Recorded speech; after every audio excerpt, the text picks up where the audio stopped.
he had this quality and personified, and he had this great example. And basically, when we started to think about all the big leaders or people that achieved something big, they never were waited for that moment, and everyone will support them and everybody will agree with them, because usually people that do big things, they do it in spite of common, what they used to. Basically, those are people that break some rules and they break something, and they go against the current of the flow. Yeah. So like this, never wait for consensus, just do it.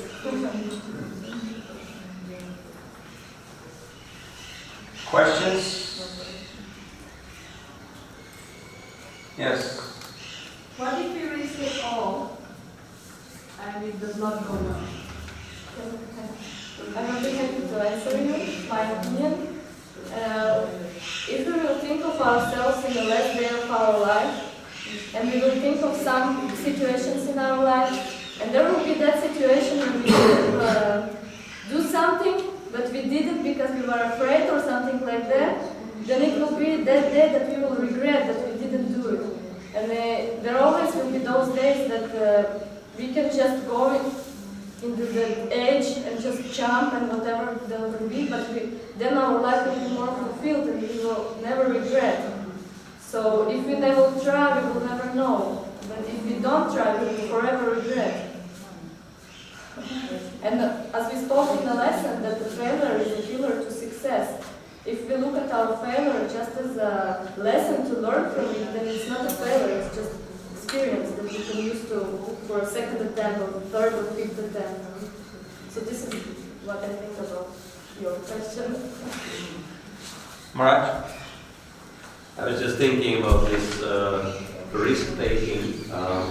Actually, I heard about like secular example. I heard about Japanese business people who build their companies on the 3% margin, and purposefully they don't go above that. But when I was in Tokyo somehow through the United Nations context, I was introduced to such a businessman, and he was actually very interested to give us support. And he told that, this is what he does. He has 3% margin and doesn't take anything else. And I had little experience in business, and it blew my mind. I said, how can you take such a risk? Because little mistake, little miscalculation, and you finish. And he said, yes, I got bankrupt 4 times. And 4 times he lost everything. And then I was asking, what did you do? He said, I just started it all again. And now, I have 3,000 outlets throughout Japan. And then, it's like, there is no chance for him to go bankrupt, and his product is so famous. But he said, I asked him, why don't you do the expert? Because product, and I asked him, why do you do that? Why do you sell your product at such a low price if it has such a great quality? And he said, I want my product, which is, immune system booster, herbs. He said, I want my product to be available for any man, no matter how rich or poor he or she is. And I was thinking, this is the only example I see when someone combines business and charity, basically speaking. And so, if you have a desire to serve and benefit people, no matter how much you risk, Krishna will always be there for you. And this man is like, he's 90 and he's so happy. He said, if I will die tomorrow, I have no regrets. In my life, I've done for people everything I could. And he gives like tons of money in charity, etc. So it's like, his energy is 18 years old, even though he's almost 90. So even we have in corporate world amazing examples of risking the service attitude. So what's the stick of us? Thank you, Maraj. Your hand was up? Yes. Okay. Question. What is the balance between risk and responsibility? Taking responsibility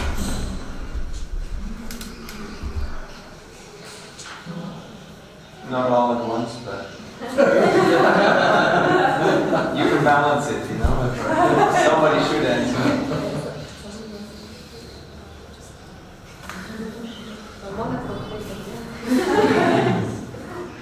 There are no timeouts when you're... Well, I just can start speaking. I have no idea, but I will think about withdrawal and speaking. That's a very good question. We'll get back to you Yeah. later.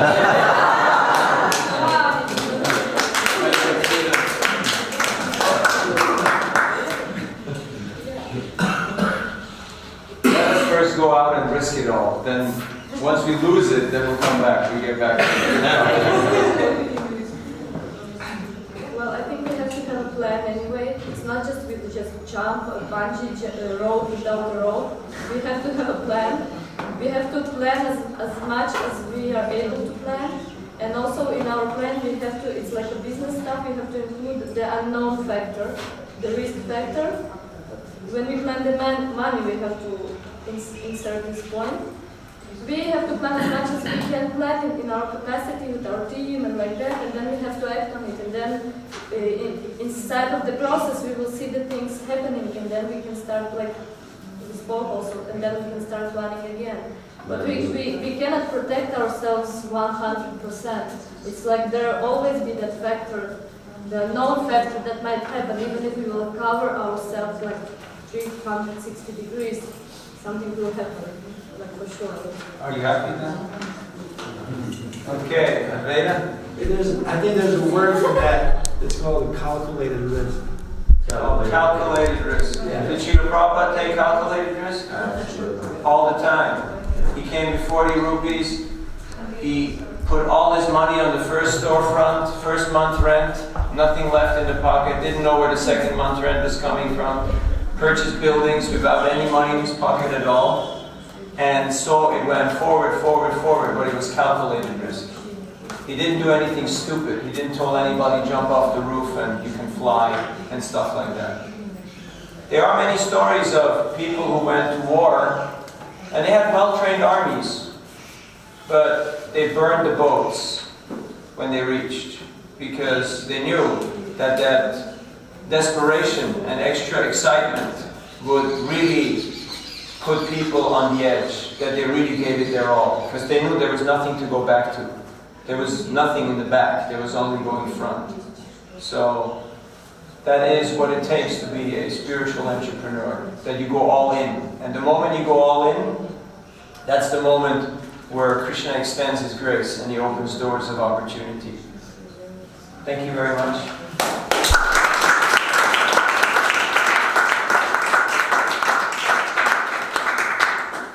One time I was in the Sofia airport. I was supposed to fly to Belgrade, but the war was going on, so Belgrade airport was closed. So I could only fly to Sofia. But actually it wasn't in so my brother was working for Swiss Air. It's a long time back. My brother was when was the war? 92 to 96. Okay, that's a while ago. It's 25 years ago. So my brother was working for the airlines. I got really cheap tickets because I'm his brother and he was in service. So every year he bought me like 12 or 15 or 20 tickets. That's why it collapsed. Yes. And the rule is that if the flight is overbooked, you're the first guy who has to go out. So it was really tough because I was there from Friday to Sunday giving my seminar and I wanted to check in and they said flight is overbooked, you can't even board. And I was like, I need to go there. I'm like desperate. And so the lady said, you can't go there. I said, well, where can I go? She said, you can go to Vienna. I said, Vienna, okay, that's close enough. I go to Vienna, and then I looked up, and I saw that there was a flight on JAL. What is it, JAL or JAT? Yugoslavian airline? What was it called? JAT. There was a flight. Does it still exist? No. Okay, gone. Flight on JAT for $200 from Vienna to Sofia. So. But I didn't have any money. But I said, anyway, it won't matter. I'm going to get that flight. So I arrived at Vienna airport, and I was roaming around in the airport, and I didn't have a credit card. I was a young guy. In those days, you didn't have a credit card. So I just walked around the airport and started looking at people. You know, you have that Sankirtan look, you just go around and check everybody out, you know. So I met a businessman and I just told him my story. I said, look, this is my story. And you know, I need my passport, but you can have my ID card, you know. Like, it's like a driver's license in the US, my ID card. I'm going to give you that, and then I'm going to bring you the $200 back when I come back here. But I need to do this because this is life or death, you know. He bought it. He said, you know, even if it's all BS and it's not true, it's a good story. It's worth $200, and at least I get a Swiss ID card. So, you know, just for the fun of it, he gave me the money. $200, you know, like in those days is money.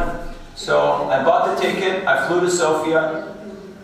I didn't have a visa because war was going on and a lot of Yugoslavian people in Switzerland. So to go to the embassy, the whole city block was fenced off by military police. You couldn't even get to the embassy. It was impossible to go there. So I didn't have a visa, so I couldn't get there. So I was rushing from the airport to the Yugoslavian embassy in Sofia with the devotees. And you know how devotees are, you know, wrong street, wrong neighborhood, wrong this, wrong that. And you know, I need to go past water. It's real anxiety, you're like totally... And it's Friday, 6 o'clock in the afternoon. And I wanted the chances, you know, that you still gonna get anything. So anyway, we drive around, and then can't go there, get out of the car, run this way, run that way, it's on the other block, you know. And finally you get to that big mansion. And there's just an old guy and he just locks the gate and walks away. And I'm like, excuse me sir, I need to get visa. And the guy's like, why? Why do you need to get visa? I said, I'm working for a humanitarian organization. And we're going to have meetings in Belgrade about to help people from Yugoslavia. We got to have to do this right now. And he was, well, in that case, come in. And he just opened the place, walked right in. He's the ambassador. He says, so where are the trucks? Where's the food? Where's the medicine? What are you going to bring us? He said, no, that we'll bring later. First we need to go there and talk and, you know, set it all up. You know, I'm from Switzerland. And he believed me.